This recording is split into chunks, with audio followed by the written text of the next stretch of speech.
రంగారెడ్డి జిల్లా షాద్నగర్ పట్టణంలో వివిధ కాలనీలలో జరిగిన బడిబాట కార్యక్రమంలో పాల్గొన్న వేర్లపల్లి శంకర్ మీడియాతో మాట్లాడుతూ ప్రభుత్వ పాఠశాలలో బోధించే విద్యా విధానం గురించి అక్కడ పాఠశాలలో బోధించే ఉపాధ్యాయుల పద్ధతిని వివరిస్తూ పేద మధ్యతరగతి ప్రజలు కార్పొరేట్ విద్యా సంస్థల మోజులో పడి అనవసరంగా డబ్బులు వృధా చేసుకుని పిల్లల భవిష్యత్తును అధోగతి పాలు చేయొద్దని ప్రతి ఒక్కరూ ప్రభుత్వ పాఠశాలలో పిల్లల్ని చదివించాలని ఇక్కడ విశాలమైన తరగతి గదులు ఆట వస్తువులు ఆట స్థలాలు ఉంటాయని ఉపాధ్యాయులు బోధించే విధానం ప్రైవేటు పాఠశాలల కన్నా బాగుంటుందని సూచించారు. వారు మీడియాతో మాట్లాడుతూ పలు సూచనలు చేశారు. ఈ కార్యక్రమంలో పట్టణం మండల విద్యాధికారి మరియు కాంగ్రెస్ పార్టీ నాయకులు కార్యకర్తలు తదితరులు పాల్గొన్నారు.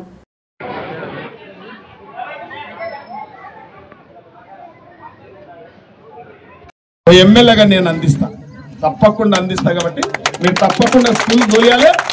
మీరు తోలకపోతలేరు కాబట్టి ఇవాళ ఈ పిల్లలందరూ నేనే ఆ బండి ఎక్కించుకొని నేనే స్కూల్ కు తోలకపోతున్నా. ఇది నా ఉద్దేశం, ఈ ప్రభుత్వ ఉద్దేశం. మీరు తప్పకుండా రేపటి నుంచి పిల్లలను స్నానం చేయించి బట్టలు తొడిగించి టిఫిన్ కట్టించి మీరు తప్పకుండా ఒక 2 నెలలు తిప్పలు పడండి. 2 నెలల తర్వాత మేమే స్కూల్ బిల్డింగ్ ఇక్కడ కడతామని చెప్పి మీ అందరితో మనవి చేస్తూ ఇవాళ చాలా చాలా చాలా ఆనందంగా ఉంది. ఒక చిన్న సంచార జాతులకు సంబంధించిన జీవర జాతులను కూడా ఒక విద్య వైపు మళ్లించిన ఎంఈఓ గారికి, హెడ్ మాస్టర్లకు, టీచర్లకు, స్థానిక నాయకులందరికీ, ముఖ్యంగా పాత్రిక సోదరులు కూడా ఇలా చాలా మటుకు అంటే ఒక మార్పు తేవాలి. జీవితంలో మార్పు రావాలంటే మీకు ఈ యొక్క చైతన్యవంతంగా కావాలంటే చదువుకోవాలి. ప్రతి ఒక్కరిని చదువుకుంటేనే ఇలా ఒక పూట తిండి లేకున్నా ఒంటి మీద బట్ట లేకున్నా ఓ రోజు చదువుకోవాలి. పల్పం పట్టియాలి, పల్క ఇయ్యాలి, పుస్తకం చేతికి ఇవ్వాలి మన పిల్లలకి. ఇవ్వాలి కాకుండా మీరు చూడండి, పిల్లలు పడిపోతే వాళ్ళ లోపల ఏం మార్పు వస్తుంటుందో మీరు చూడండి. నేను ఈ యొక్క 15-20 ఇళ్లకు ఏమైనా స్పెషల్ గా కొన్ని మార్పు తేలేం, ఎవ్వరం కూడా తేలేం. మీ పిల్లలను చదివించుకోండి. ఒక స్కూల్ ఏర్పాటు చేస్తామంటారు. మీరెవరైతే పిల్లలను బడికి తోలిస్తున్నారో వాళ్ళకు ప్రత్యేకంగా అన్ని వసతులు కల్పిస్తాం. ఇది నేను ఛాలెంజ్ చేసి అడిగినా ఇంకేం అడిగినా తప్పకుండా మీకు అందించే ప్రయత్నం చేస్తా. మీరందరూ నేను ఎమ్మెల్యే కాకముందు వస్తేనే నేను పోరేయాలి, నీళ్ళు ఇవ్వాలి, కరెంట్ ఇవ్వాలంటే ఆ రోజు ఇచ్చాను. ఇవాళ నేను ఎమ్మెల్యేని అయినాం కాబట్టి మీకు 2-3 పనులు వస్తాయి. ఆ మల్లేశ వాళ్ళందరూ ఉంటారు కదా, మరి ఎక్కడ పోయినా మల్లేశ లేడా మరి ఏందో ఉన్నారు కదా అందరు కూడా. మీరు మళ్ళీ ఒక్కసారి వస్తా. మీరు అన్నం చాలా సంతోషం. ముఖ్యంగా మన మున్సిపాలిటీ పరిధిలో ఈ దేవర జాతికి సంబంధించిన కుటుంబాలు దాదాపు 20-30 ఇళ్లు ఉన్నాయి. ఇక్కడ గుడిసెలు వేసుకొని ఉన్నాయి. ఈ గుడిసెలలో నేను కూడా ఎన్నోసార్లు ఇక్కడ రావడం జరిగింది. వారికి అన్ని విధాల ప్రభుత్వం వస్తే మీకు ప్రోత్సాహం ఇస్తామని చెప్పడం కూడా జరిగింది. ఈ రాష్ట్ర ప్రభుత్వం మీ అందరు తెలుసు పరిస్థితులు మారుతాయి, ఆ గ్రామం యొక్క పరిస్థితులు మారుతాయి, ఆ జాతి యొక్క పరిస్థితులు, జీవన పరిస్థితులు మారుతాయి. కాబట్టి మీరందరూ చూసారు, నేను అసెంబ్లీలో కూడా మాట్లాడడం జరిగింది. సంచార జాతులు ఇవాళ కూడా చదువుకు నోచుకోలేదు, సంక్షేమానికి నోచుకోలేదు, అభివృద్ధికి నోచుకోలేదు. అటువంటి కుటుంబాలు ఉన్న ఇవాళ కూడా ఉదాహరణకు సబ్బులోళ్ళు కానీ, దేవరజాతి కానీ, బుడజంగాలు కానీ, డక్కలోళ్ళు కానీ అందరూ కూడా చాలా ఇబ్బందులు ఎదుర్కొంటున్నారంటే ఆ ఇబ్బందులు తల్లిదండ్రులకు నేను నమస్కారం చేసి చెప్తా ఉన్నా. మీ పిల్లలను చదివించడానికి ఇలా రాష్ట్ర ముఖ్యమంత్రి ప్రత్యేక శ్రద్ధ వహించుడు కాబట్టి ఇలా విద్యాశాఖ ముఖ్యంగా ఎంఈఓ గారు, హెడ్ మాస్టర్ గారు, ఉపాధ్యాయుల బృందం, ఈ స్థానిక నాయకులందరూ కలిసి కూడా ఇవాళ ఎవరింటికో రాదు. మీ జీవితాలలో మార్పు రావాలి. మీ జీవితాలలో మార్పు రావాలంటే చదువుకోవాలి. చదివే మనిషి యొక్క జీవితాన్ని మారుస్తుంది. ఎలా మేమందరం కూడా మీలాకనే గుడిసెలలో ఉండే చదువుకొని కష్టపడితే ఈ ఎమ్మెల్యే స్థాయికి వచ్చాం. మేము కూడా గుడిసెలలోనే ఉన్నాం. కానీ ప్రభుత్వం ఇచ్చే సహకారాన్ని మనం అందిపుచ్చుకోవాలి. ఇలా అధికారులు మీ దగ్గరికి ఎందుకు వచ్చారు? వారం రోజుల మీ దగ్గరకు వస్తా ఉన్నారు. మీరు చదువుకోవాలంటే ఇలా చిత్తు కాగితాలు పట్టుకునేటోళ్ళు పుస్తకం చదువుకుంటే మీ పిల్లవాళ్ళు రేపు ఒకరు ఉపాధ్యాయుడు కావచ్చు, కలెక్టర్ కావచ్చు, ఎస్పీ కావచ్చు, అవసరం అనుకుంటే ఎమ్మెల్యే కూడా కావచ్చు. ఇవాళ ప్రజాస్వామ్య ప్రభుత్వం ఈ ప్రభుత్వం ప్రజలకు అందరికీ విద్యను అందించాలనే ఒక సంకల్పంతోనే ఈ ప్రభుత్వం అహోరాత్రులు పనిచేస్తా ఉంది.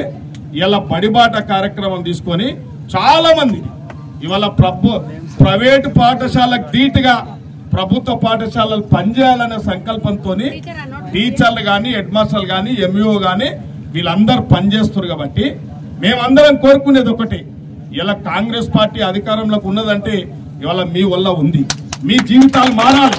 మీ జీవితాలు మారడానికి పుస్తకాలు ఇస్తున్నాం, బట్టలు ఇస్తున్నాం, మధ్యాహ్నం భోజనం కూడా పెడతాం. ఇలా ఒక స్కూల్ కట్టిమని చెప్తా ఉన్నారు. జాగా ఉంటే తప్పకుండా స్కూల్ కూడా మంజూరు చేస్తాం.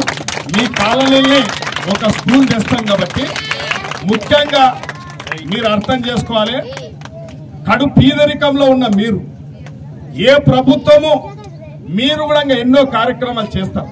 మీకు కూడా ప్రభుత్వం ఏం చేస్తుంది, ఏ పథకాన్ని ఎట్లా ఉపయోగించుకుందాం, మనం ఎక్కడ నిర్లక్ష్యం చేయదు. పొద్దుగా లేస్తే ఆ యొక్క జీవితానికి అలవాటు పడకండి. మీ జీవితంలో మార్పు రావాలంటే చదువు రావాలి. చదువు రావాలంటే మీరు శ్రద్ధ వహించాలి. మీరు చదువుకోలేదు ఏ విధంగానో, మీరు ఒక కులవృత్తికి అలవాటు పడిపోయారు. ఏదో దినచర్య మీ కడుపుకు ఆ పూటకు గడిస్తే చాలన్నట్లు ఉంటారు మీరు. అట్లా కాదు, మీ బిడ్డలల్లా, మీరు కన్న బిడ్డలల్లా మార్పు రావాలంటే మీరు ఎన్ని కష్టాలు పడ్డా. మళ్ళీ మా అమ్మ కూడా కష్టపడే కూలాలు చేసే చదివించి, నేను ఉన్నది చెప్తున్నా మీకు, మీరు ఉన్నది చెప్తున్నా మీకు. మీరు కూడా శ్రద్ధ, ఏదో రోజు లీడర్ విద్యాశాఖలో ఇది అపూర్వమైన అటెన్షన్ తీసి మన ప్రభుత్వ పాఠశాలలో చేర్పించడానికి ప్రైవేటు పాఠశాలకు వెళ్తున్న విద్యార్థులను వాళ్ళని చేస్తూ ఎమ్మెల్యే నోట్బుక్లు, పుస్తకాలు, పిల్లలకు బ్యాగులు కూడా ఇస్తున్నారు. కార్యక్రమాన్ని గురించి ప్రతి ఒక్కరికి నమస్కారాలు. గౌరవ ముఖ్యమంత్రి గారి ఆదేశాల మేరకు స్థానిక ఎమ్మెల్యే గారి ప్రోత్సాహంతో బడిబాట కార్యక్రమాన్ని దిగ్విజయంగా జరిపినాం. అంతేకాకుండా కొన్ని కాలనీలో 1 కిలోమీటర్ కంటే దూరంగా ఉన్న స్కూళ్లలో, ప్రాంతాల్లో స్కూల్ పెట్టాలని గౌరవ ముఖ్యమంత్రి గారి ఆదేశాల ప్రకారం ఈ ఏరియాకు రావడం జరిగింది. ఈ ఏరియాకి వచ్చినప్పుడు ఇక్కడ దాదాపుగా 25 మంది పిల్లలు సార్, వాళ్ళు చిత్తకాయిదాలు ఏర్పడుతున్నారు సార్. మనము టెక్స్ట్ బుక్స్ పట్టిస్తున్నాం సార్. ఇప్పుడు వాళ్ళు పొద్దున్నే పిల్లలు పట్టుకొని పోతున్నారు సార్. స్టేజ్ పట్టిస్తున్నాం సార్. గుడిసెలలో ఉంటుంది సార్, మనం గుడిలకు పంపిస్తున్నాం సార్. సో ఆ ఒక మంచి ఉద్దేశంతో ఇచ్చిన ప్రోత్సాహంతో మాత్రమే ఈ కార్యక్రమం చేస్తున్నాం సార్. అయితే అడగంగానే మనం ఒక వెహికల్ పెడుతున్నాం సార్. ఈ పిల్లలకి ఇప్పుడు టెంపరీగా వెహికల్ పెడతాం. ఇక్కడ వెహికల్లో ఆ పిల్లలు ఎక్కుతారు. ఆర్టీసీ కాలనీ స్కూల్లోకి వెళ్తారు, క్లాస్లో అవుతారు సార్. తర్వాత ఇదే కాకుండా ఒక 1 మంత్లో మీరు ప్రోత్సాహంతో వేరే గవర్నమెంట్ ల్యాండ్ ఉన్నా, ఇక్కడ ఉన్న ఒక్క రూమ్ కట్టిస్తే ఇక్కడ స్కూల్స్ ఎస్టాబ్లిష్ అయితే సార్. గవర్నమెంట్ ల్యాండ్ అది చేయాల్సిన గౌరవ ఎమ్మెల్యే గారు ప్రత్యేకంగా కోరుకుంటూ సార్, ఈ విధంగా మీరు ఇచ్చిన ప్రోత్సాహమే సార్, మా సొంతం కాదు. మేమేదో చెప్పుకుంటున్నాం కానీ అదేం కాదు. మీ ప్రోత్సాహంతో, మీరు ఇచ్చిన సలహాలతో ఈ ప్రోగ్రాం నడుస్తూ ఉంది సార్. మీరు మీ పేరు ఖచ్చితంగా నిలబెడతాం. మా విద్యాశాఖ తరఫున సరైన గౌరవం తీసుకొస్తామని ఆశిస్తూ కార్యక్రమాన్ని కొనసాగించాలని కోరుతా ఉన్నాం. రాష్ట్ర ముఖ్యమంత్రి గ్రామంలో ఇలా బడిబాట కార్యక్రమం తీసుకొని విద్యాశాఖ అందరూ కూడా డిఓ గారికి మొదలుకొని కలెక్టర్ కానీ, ఎంఈఓలు కానీ, హెచ్ఎంలు కానీ, అందరూ టీచర్లు కానీ అందరూ ఒక విరోచితమైన పోరాటం చేస్తూ ఉన్నారు. ప్రతి ఒక్కరిని చదివించాలి, ప్రతి ఒక్కరిని బడిబాట పట్టించాలని చెప్పి ఒక ఆలోచనతోనే ఈరోజు మరి షాద్నగర్ నియోజకవర్గంలో కూడా ప్రతి గ్రామంలో కూడా ఇవాళ ప్రభుత్వ పాఠశాలలో చాలా సంఖ్య పెరుగుతూ ఉంది. రోజు సంఖ్య పెరుగుతూ ఉంది. సరి అయిన గదుల వసతులు లేక పరిస్థితి ఉంది, కానీ సరి అయిన టీచర్లు ఉన్నారు, స్ట్రెంత్ కూడా పెంచుతూ ఉన్నారు. ఇలా ఉపాధ్యాయ బృందం కూడా, ఎంఈఓలు కూడా చాలా కష్టపడి ప్రతి ఒక్కరిని చదువుకుంటేనే వాళ్ళ జీవితాలలో ఒక మార్పు వస్తుందని చెప్పి ఇవాళ నేను కూడా చాలా సంతోషపడుతున్న వార్త ఏంటంటే ఇలా నియోజకవర్గంలో మున్సిపాలిటీ పరిధిలో ఉన్న దేవర కమ్యూనిటీ అంటే రోజు దినచర్య వాళ్ళు ఏంది ఒకటి ఏదో ఒకటి వేసుకొని పాటనో ఆటోనో పాడుకుంటూ గిన్నె పట్టుకొని పోతూ ఉంటారు కాబట్టి యాచించుకొని బతుకుతూ ఉంటారు కాబట్టి దాన్ని స్వస్తి పలకాలనేదే ఒక రాష్ట్ర ముఖ్యమంత్రి యొక్క సంకల్పం.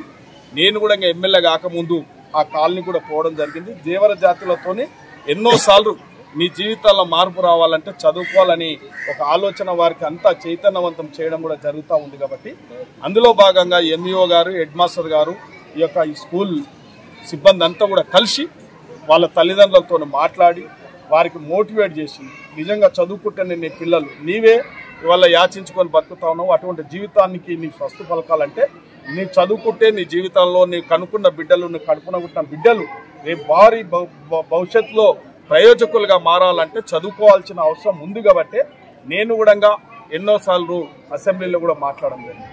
ఇలా అభివృద్ధి కార్యక్రమం ఎంత చేసినా అది కాదు. ఇలా అట్టడుగు స్థాయిలో సంచార జాతులు ఇలా విద్యకు నోచుకొని నీ కుటుంబాలు ఎన్నో ఉన్నాయి.